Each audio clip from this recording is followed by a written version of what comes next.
Bonsoir. Le Carré d'As est connu pour les demi-finales de la Coupe d'Algérie. Deux surprises. Ain Fakhroun qui se qualifie pour la première fois de son histoire, mais la plus grosse surprise est réalisée par la JSM Chiraga que personne n'attendait à ce stade de la compétition, qui a éliminé un favori potentiel, en l'occurrence le CS Constantine. Pour le reste, la logique a été respectée. Le Mouloudia d'Alger sera pour la deuxième année de suite en demi-finale de Coupe d'Algérie et la JSK également ira à la conquête d'une 10e finale de Coupe d'Algérie. Comment on se réveille au lendemain et dans quelle disposition on est au lendemain d'une élimination en Coupe d'Algérie? On essaiera de le comprendre avec notre invité, Bernard Simondi.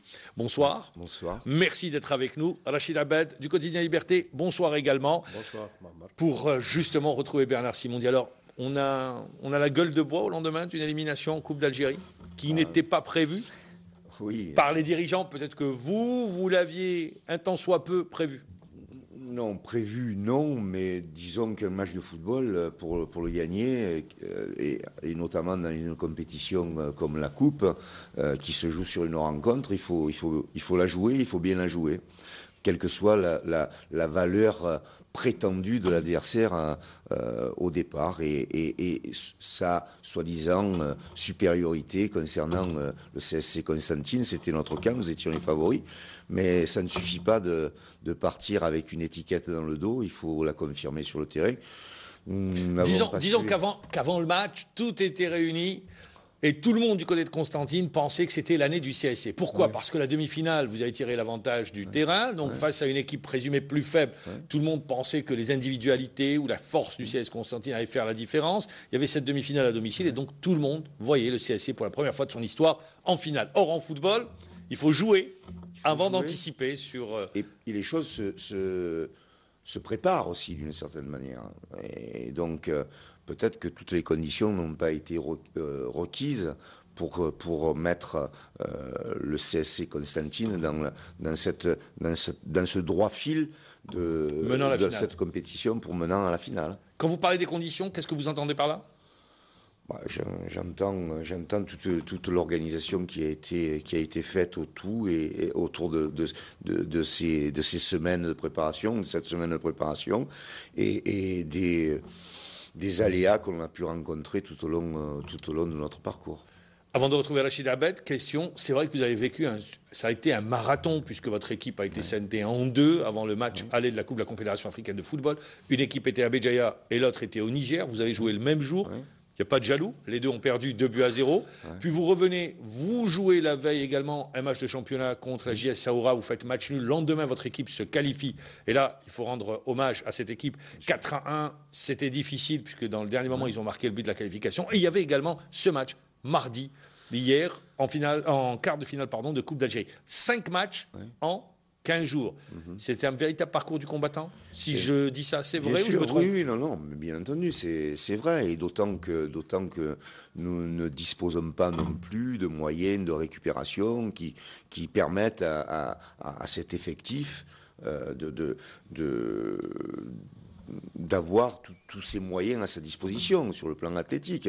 Donc vous êtes obligé de composer et d'essayer d'avoir des options pour ces rencontres-là, et voilà, donc tout un cheminement un peu avec des méandres, mais bon, voilà, ça fait partie des... C'est la première fois que vous vivez une telle situation ? C'est la première fois que l'on vit une telle... écoutez, je crois que le CSC Constantine, avant notre qualification à la CAF, était déjà rentré dans l'histoire du football mondial, avec la participation le même jour sur 2 compétitions. Vous rentrez dans le Guinness. Voilà, dans le Guinness. La même équipe dans 2 endroits différents. Voilà, 2 endroits différents. Donc voilà, enfin, un tas d'éléments comme ça qui font que effectivement, pour les joueurs, pour nous-mêmes, ça n'a pas été très facile de mener cela.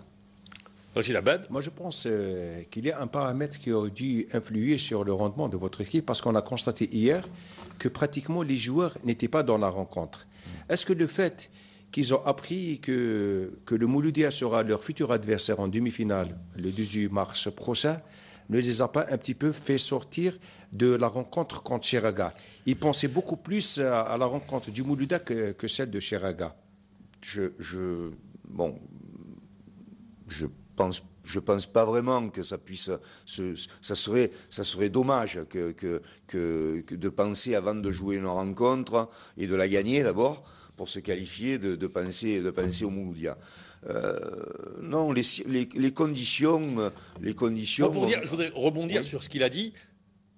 Au vu de la rencontre, je pense que si en première, l'équipe de Chiraga a réussi à faire douter votre équipe et à jouer sur ce que je considère sur ce match, un de ses points faibles, à savoir la forme, la fraîcheur physique. Je pense que ça a été l'un des points déterminants. Oui.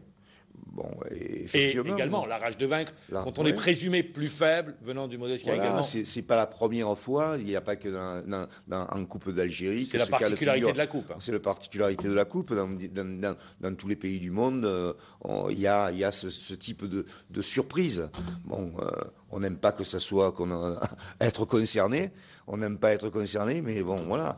Non, je crois que voilà, les gens qui ont participé à ce... Dans la gestion de mon groupe, j'avais fait attention au nombre de minutes que les joueurs ont pu jouer précédemment pour ne pas qu'il y ait trop de surcharge de temps de jeu, voilà, et pour parce essayer que tout s'est joué sur balle arrêtée.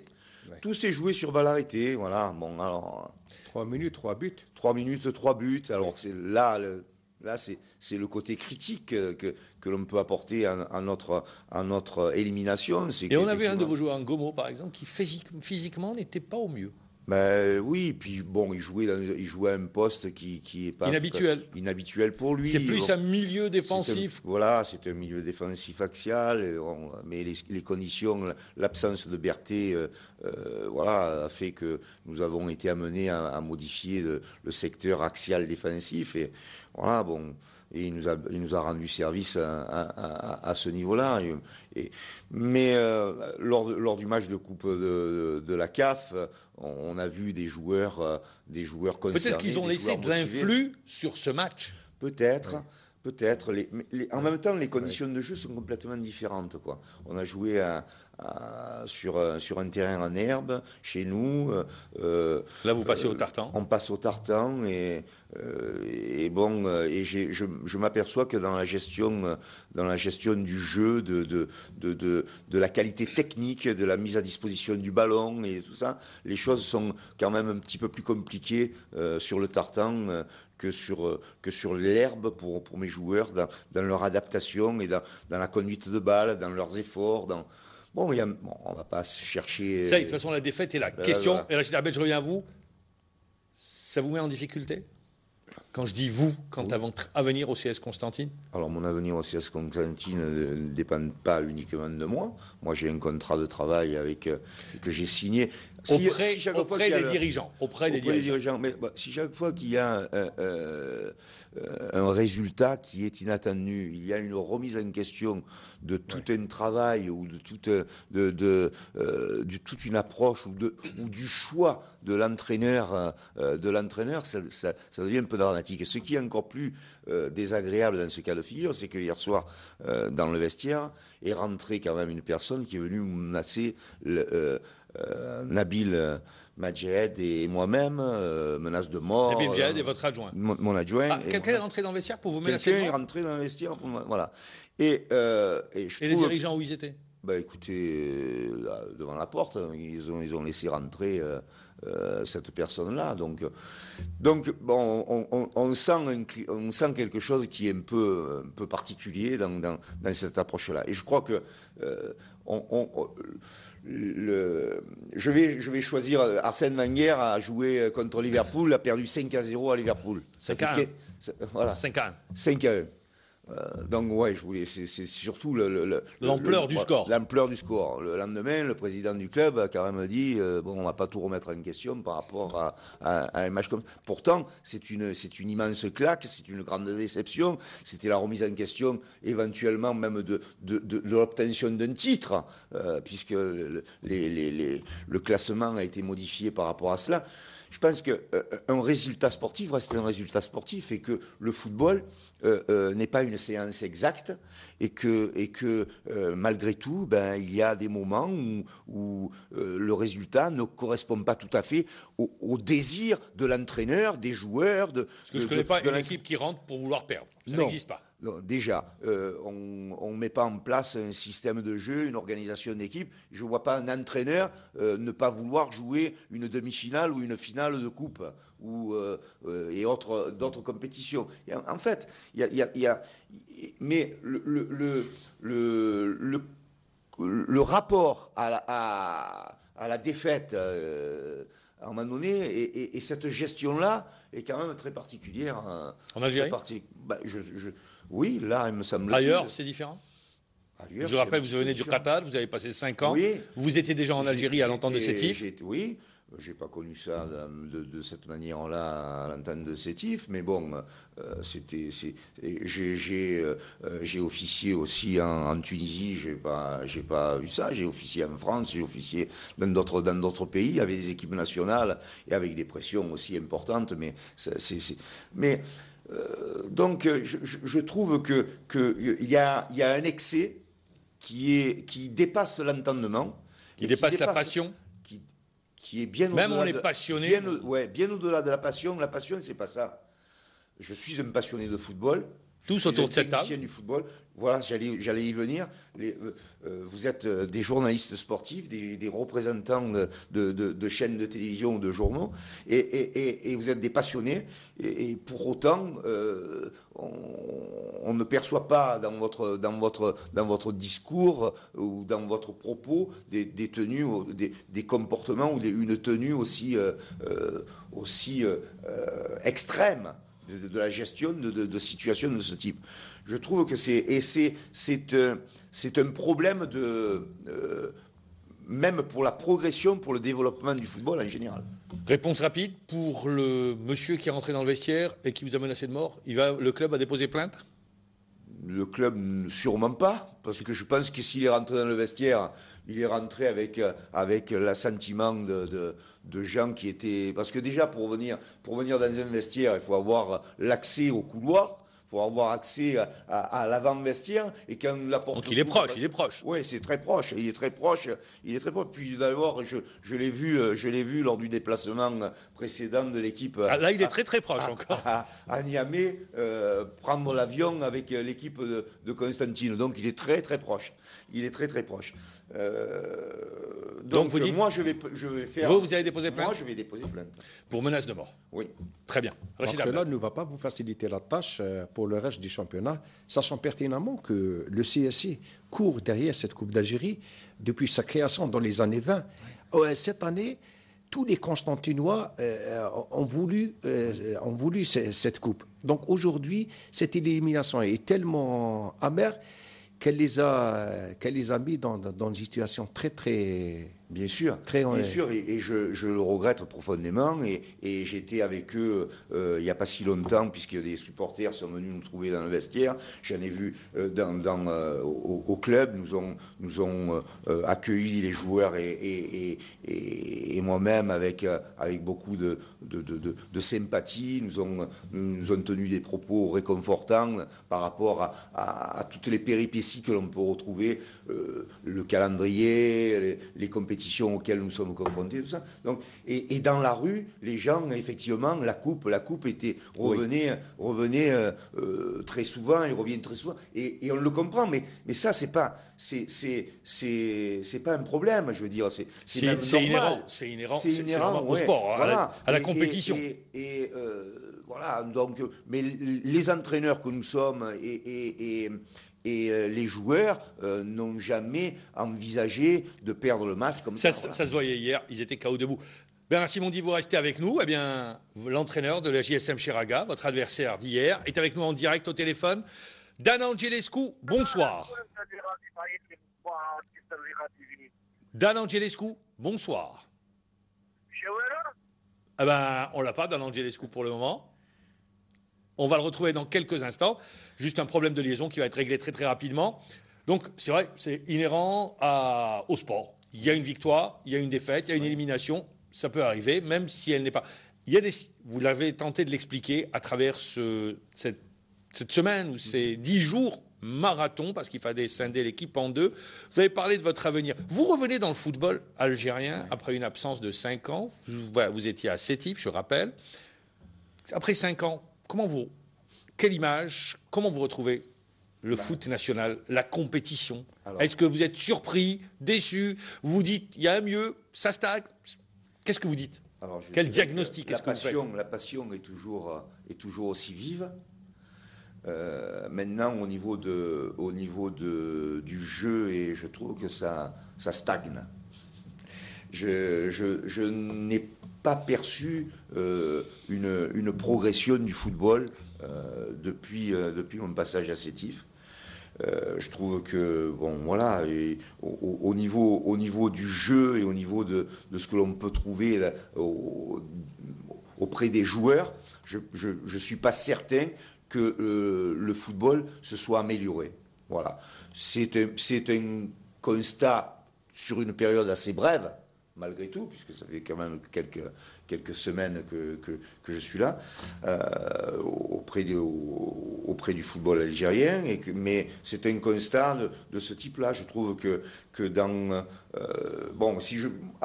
ma référence, là, aujourd'hui, c'est le CSC Constantine, par rapport... Oui, mais vous avez joué à Béjaïa, vous avez joué contre la JS Saoura, vous avez joué contre la JS Saoura que vous découvrez pour la première fois. Oui. Qu'est-ce que vous dites sur ce que vous voyez, sur ce que vous avez vu, par exemple, en termes de qualité technique?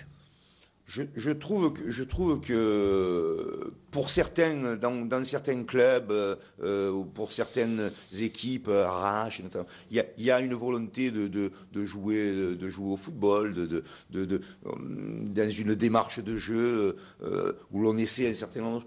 Mais je veux dire par là que j'ai pas le sentiment comme ça que les joueurs d'aujourd'hui, la compétition d'aujourd'hui est plus relevée que celle que j'ai connue il y a 5 ans.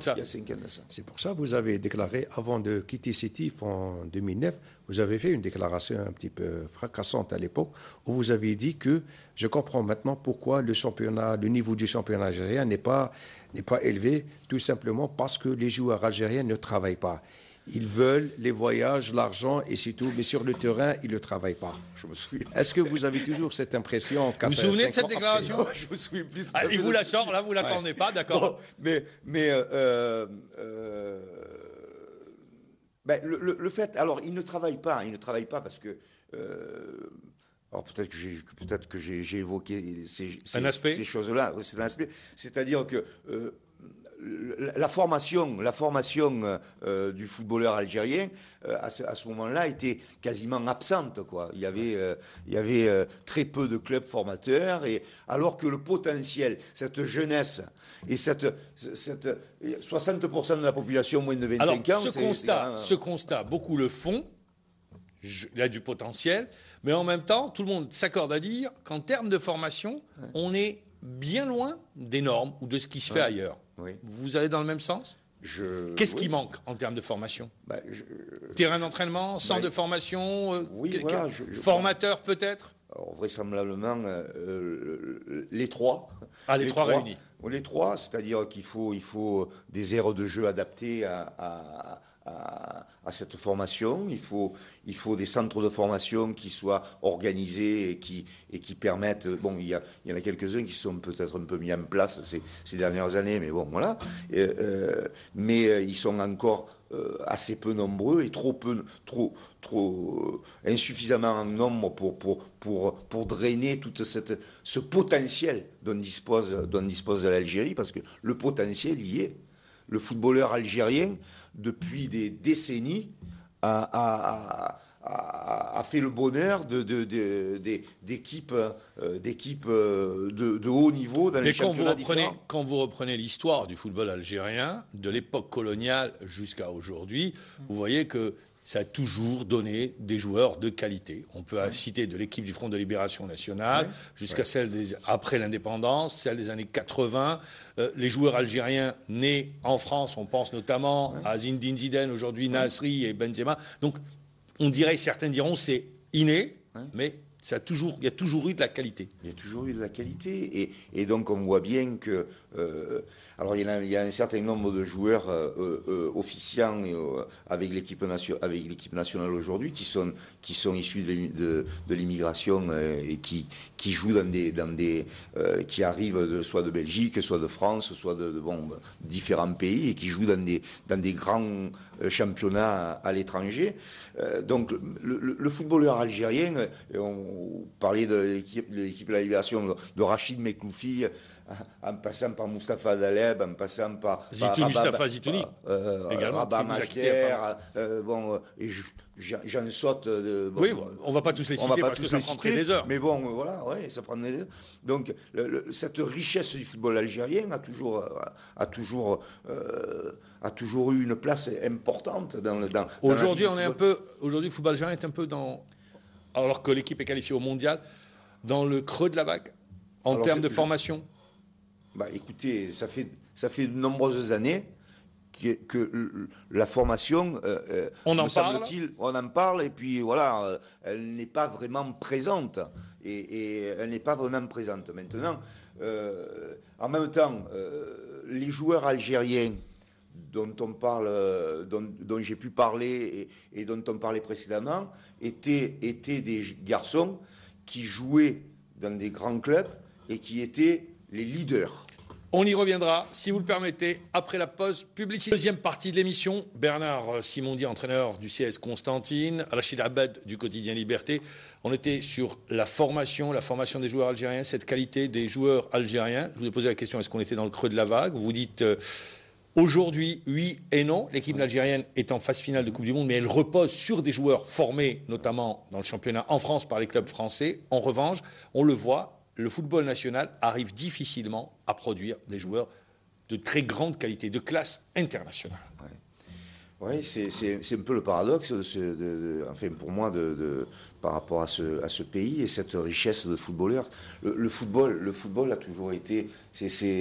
C'est dans le sang algérien, cette passion pour le football, ce désir de jouer, cette qualité. On a toujours reconnu le footballeur algérien par sa qualité technique, par sa dextérité, sa facilité. Voilà. Donc, et on a, à mon avis, on n'en récolte pas suffisamment les fruits. Voilà, c'est la réflexion. Comme vous l'avez si bien dit, il s'exporte bien. La preuve, ces 3 dernières années, nous avons pratiquement 6 ou 7 joueurs qui ont quitté le territoire national pour opter vers des clubs professionnels. Djabo, Aoudia, Blaili, Soudani, Slimani, Belkalem.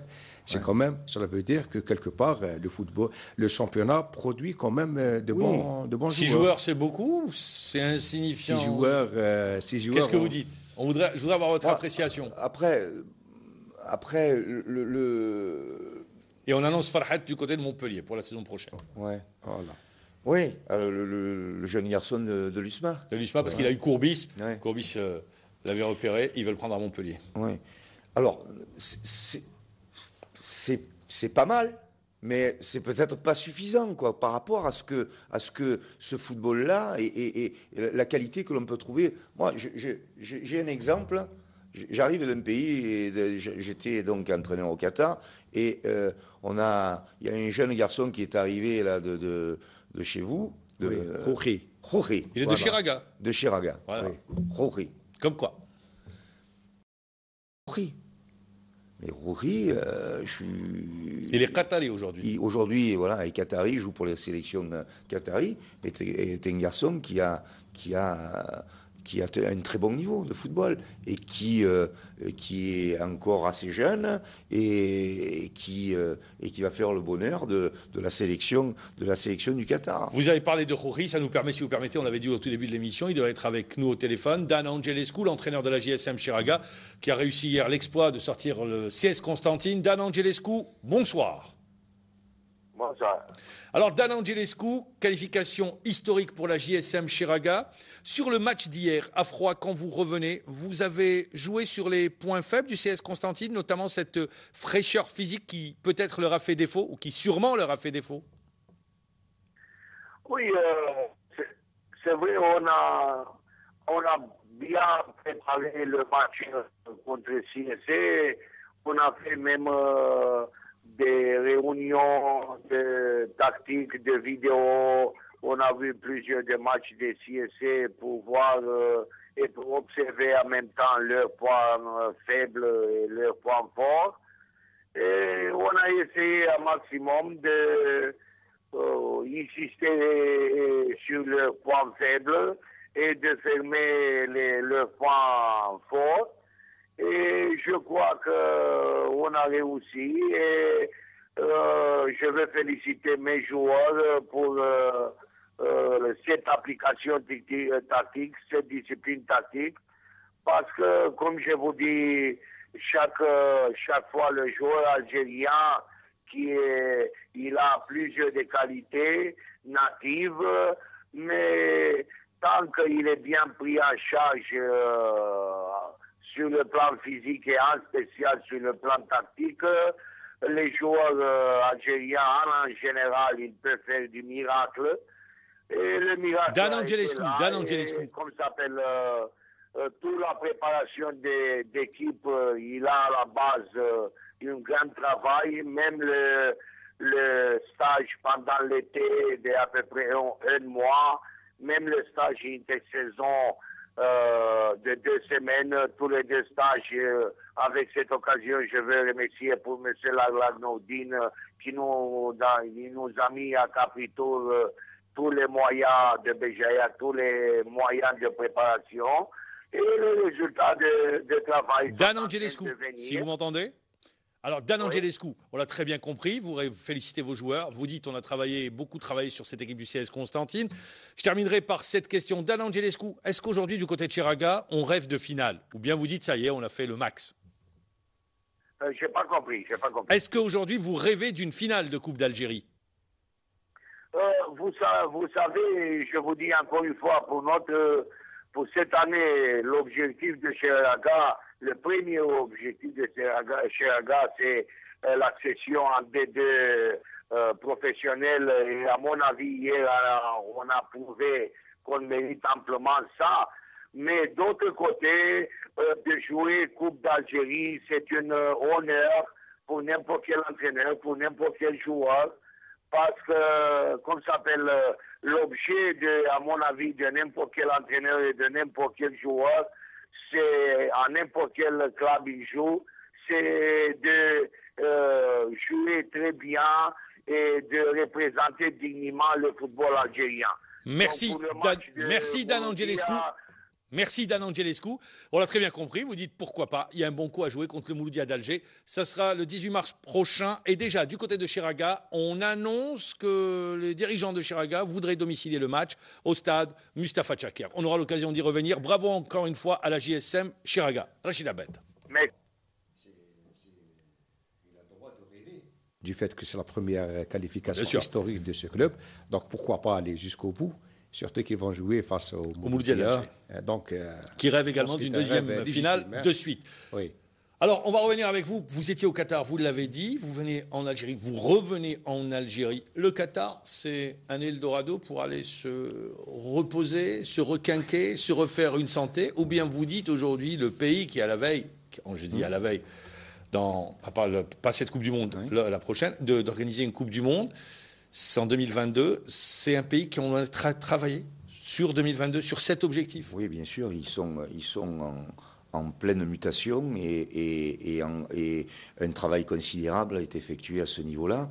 Ils ont créé un certain nombre de structures dont le pays commence à tirer un peu profit avec Aspire, qui est une structure nationale et un grand complexe. Il y a une décantation qui se fait, un écrémage qui se fait pour avoir les meilleurs talents.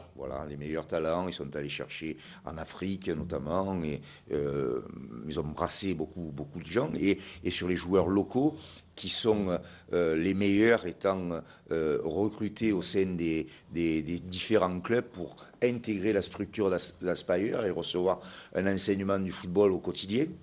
Et donc avec des instructeurs de différentes nationalités. En ce moment, la gestion du football est donnée aux Espagnols. C'est la référence aujourd'hui au niveau mondial. Aujourd'hui, ça a été un certain temps les Français, il y a eu les Hollandais, les Espagnols là. Les Brésiliens étaient à la mode. Voilà. Et donc, mais on retrouve au sein des différentes équipes du championnat national des joueurs venant et sortant de ces structures-là, de cette structure-là, et donc ayant une culture, si je peux dire, footballistique un peu plus grande. Pourquoi je vous pose la question? C'est justement, si on pourrait faire une comparaison, le volume d'entraînement au Qatar, au niveau des clubs, est beaucoup plus important qu'en Algérie aujourd'hui? Moyen de récupération, je pense que oui. Moyen de récupération, volume d'entraînement. Alors là, on est sur deux planètes différentes, quoi. Je vois. À ce point-là. Oui, parce que quand même au Qatar aujourd'hui, dans la structure Aspire et la structure Aspetar, qui est tout un complexe qui a été mis en place par l'État. Vous avez un système hospitalier qui est reconnu mondialement. Toutes les plus grands joueurs et même les stars du football viennent se faire soigner et consulter les gens dans cette structure. Voilà, Moi, je parle au niveau des clubs, en volume d'entraînement pour l'équipe première, par exemple. Bien sûr, nous avons des moyens qui sont mis à notre disposition sur la gestion des matchs avec des systèmes Prozone où nous avons toutes les indications possibles et imaginables concernant les joueurs. Nous avons sur chaque joueur. Ils sont à la pointe de la technologie. Au niveau des clubs. À la pointe de la technologie. Nous avons tous les systèmes GPS. Tout est mis à notre disposition pour le travail et dans les structures sportives. Il y a un préparateur athlétique, il y a des gens qui travaillent sur la gestion des matchs par ordinateur, qui sont des supports aux entraîneurs pour préparer les matchs à venir. Nous avons les données sur toutes les compétitions. Donc ça veut dire qu'en Algérie, vous travaillez, si je dis le terme empirique, entre guillemets. Oui, écoutez, nous sommes sur une gestion de match, comme vous avez pu le dire, qui est dantesque. Et nous n'avons pour ce qui concerne le CSC Constantine, j'ai réclamé avec Nabil Medjed des besoins pour la récupération, ne serait-ce que des containers pour mettre de l'eau avec des glaçons, pour jouer avec l'eau chaude et le froid sur la vasodilatation et la vasoconstriction des joueurs pour qu'il y ait une récupération plus rapide. Bon, nous n'avons même pas ça. Non. Nous n'avons même pas ça. Donc, nous sommes dans là-bas, au Qatar, nous traitons les problèmes avec la cryo. Donc, il y a des bottes, il y a des gants. C'est digne des grands clubs européens. Ah, bien sûr. Vous savez, aujourd'hui, en préparation, il n'y a pas que le Paris Saint-Germain parce que c'est qatari. Il y a le Bayern de Munich, il y a Manchester United, Manchester City qui vient, il y a Schalke, il y a les clubs allemands, les clubs anglais, les clubs français, des clubs espagnols. Qui se déplacent, qui viennent profiter de cela. Voilà. Bernard, en dépit de tout ce que vous venez d'expliquer, c'est vrai, le Qatar a investi des milliards de dollars sur le développement du football, les moyens, même l'attribution par la FIFA du Mondial 2018. Ceci n'a pas réussi, en quelque sorte, à attirer le public. Aujourd'hui, on voit, malgré la présence de toutes les stars sur le championnat qatari, devant des stades archi-vides. Les joueurs ne sont pas motivés de jouer devant des stades. C'est ça le grand défi de la QSL. Oui. Le Qatar Star League, c'est de ramener un public sur les stades. Ça, on ne peut pas importer le public. Ça, c'est pas possible. Voilà. C'est difficile. Et en même temps, culturellement, ils ont une passion pour le football, puisque les gens comme ça qui n'ont pas l'air... Alors l'approche est différente. Je veux dire, la vision de cette passion sur un Algérien et un Qatari est différente dans son approche, dans sa façon d'exprimer cette passion pour le football et tout ça. Mais avec un peu plus de réserve, je dirais, et on s'aperçoit qu'ils s'intéressent à toutes les compétitions. Ils ont un intérêt pour la compétition locale, mais sur toutes les compétitions étrangères. Alors, il y a aussi peut-être aussi un peu de saturation au niveau de la télévisuel. Ils ont accès au championnat allemand, au championnat brésilien, championnat anglais, championnat français, championnat hollandais. Bon, Pourquoi on est parti sur le Qatar? Parce qu'il y a des Algériens qui jouent au oui, Qatar. bien sûr. Belhadj, Ziani, Mougala. Et la grande question en Algérie, c'était est-ce qu'ils ne s'étaient pas trompés en allant au Qatar? Est-ce que ce n'était pas déjà une retraite ou une pré-retraite pour ces joueurs? Alors, l'approche qui est la leur, je peux pas la discuter. Non, leur approche, on la laissera de côté. Mais pour la compétition, pour les compétiteurs que sont ces joueurs. Alors, aujourd'hui, il n'y a que Majid Bouguera qui est encore international et les autres ont renoncé à leur. Belhadj voulait revenir. Et il y a eu cette déclaration de Farouli qui dit aujourd'hui il ne peut plus revenir parce qu'il y a Masbah et il y a surtout Roulem qui est titulaire à Napoli. Oui, enfin bon, le commentaire d'un joueur reste le commentaire d'un joueur. Dans ça, j'ai donné l'état d'esprit. Voilà. Le commentaire d'un joueur montre également l'état d'esprit du groupe. Peut-être. Moi, je connais Nadir. Parce qu'il a voulu revenir, Nadir. Oui, bon. Je le connais, je sais le professionnel que c'est, et je vois le comportement qu'il a au sein de son équipe de Al-Sadd. Toutes les semaines, toutes les rencontres, et à l'entraînement.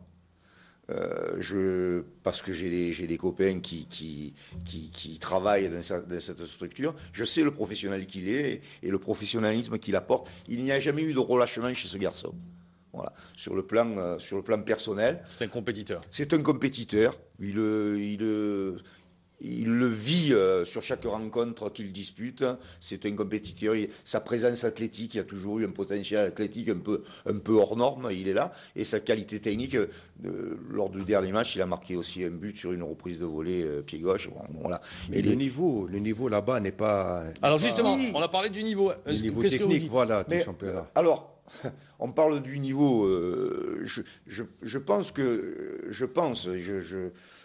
avec toutes les réserves que l'on peut apporter là-dessus, c'est que ma foi. Est-ce qu'on se trompe? Je pense que le regard que les gens portent sur le football. Est-ce que c'est pas un regard qui est vieux de 10-15 ans? C'est peut-être pas de 10-15 ans, mais qui est un peu avec l'approche que l'on a bien souvent. Un Français arrive dans le Qatar, il va jouer une équipe qatarienne, c'est pas terrible comme niveau. Alors, c'est pas tout à fait le même niveau. On va pas dire que c'est niveau c'est pas la Liga. C'est pas la Ligue 1, c'est pas la Liga, c'est pas toutes ces compétences. Mais il y a quand même un certain niveau, il y a une qualité, il y a une culture tactique aujourd'hui qui naît, qui se profile. Je crois que vous avez il y a l'apport également des joueurs étrangers. Mais bien sûr, alors j'allais parler de Majid. Majid peut très bien en parler. Aujourd'hui, il évolue dans un club de bon niveau, la Joya. Il dispute la Champions League asiatique. Il est entouré de joueurs. Donc vous dites, pour résumer, c'est un football qui est appelé à aller de l'avant. Oui, et alors, sur la vision que l'on a à l'extérieur, c'est que bien souvent, les rencontres se disputent dans des conditions quasiment très différentes de celles que l'on peut retrouver. Nous, il y a des périodes de l'année où les joueurs, il fait 35-40 degrés. Quoi. On peut jouer? Donc, on peut jouer. Alors, ils ont prévu la climatisation aussi pour les matchs. Pour les Coupes du Monde. Mais donc, le rythme est un peu différent. Indéniablement, il est différent. Mais la qualité, pour autant, n'est pas aussi en défaveur du football qatari que ce qu'on peut le penser. Très bien, on a parlé du Qatar pour justement faire une comparaison avec ce qui se fait chez nous en termes de moyens, en termes de développement. On a parlé du Qatar également parce que ça concerne également des joueurs algériens qui évoluent dans le championnat du Qatar. Je vais revenir à vous. Vous allez rentrer ce soir sur Constantine ou demain vous serez à Constantine à l'entraînement. Une appréhension? Vous avez eu vos dirigeants au téléphone? Pas du tout? Rien? Non, là, aujourd'hui, pas de dirigeants au téléphone. Une appréhension, oui et non. Quand on voit ce qui se passe... Oui, pourquoi et non pourquoi? Oui, parce que quand des gens sont en mesure de rentrer dans votre vestiaire pour vous menacer, donc vous dites, ça présage rien de bon. Pour autant, je pense que les Constantinois ne sont pas tous de l'accabli de ce personnage. Tout à fait. Et que c'est pas ce qu'ils m'ont laissé entrevoir quand j'ai pu les rencontrer ou quand j'ai pu les croiser dans la rue. Donc voilà, maintenant on sait très bien que je sais qu'il y a eu des précédents aussi. Avec des interventions qui ont été faites à l'encontre de Garzito, de mon prédécesseur et d'autres. Donc je ne vais pas à Constantine, la fleur au fusil, en disant tout est beau, tout est rose. Je crois que voilà, maintenant je suis un professionnel, je suis un passionné de football. J'ai des engagements avec ce club et donc vous serez demain à la séance d'entraînement. Je serai demain à la séance d'entraînement. Vous avez un contrat jusqu'au mois de mai, jusqu'au mois de juin. Mais vous allez retomber également dans cette... Si vous restez, je ne sais pas, parce qu'on ne sait pas de quoi est fait l'avenir, mais si vous restez dès la semaine prochaine ou dans 15 jours, vous allez retomber sur le même problème, la gestion d'un groupe avec 2 matchs, en plus avec un voyage beaucoup plus long, ça sera au Libéria. Écoutez... Nouveau casse-tête. Un nouveau casse-tête avec une redéfinition de l'objectif. Alors justement, la redéfinition, on va aller très vite. Aujourd'hui, il reste le championnat. Vous jouez le podium? Parce que vous n'êtes pas loin.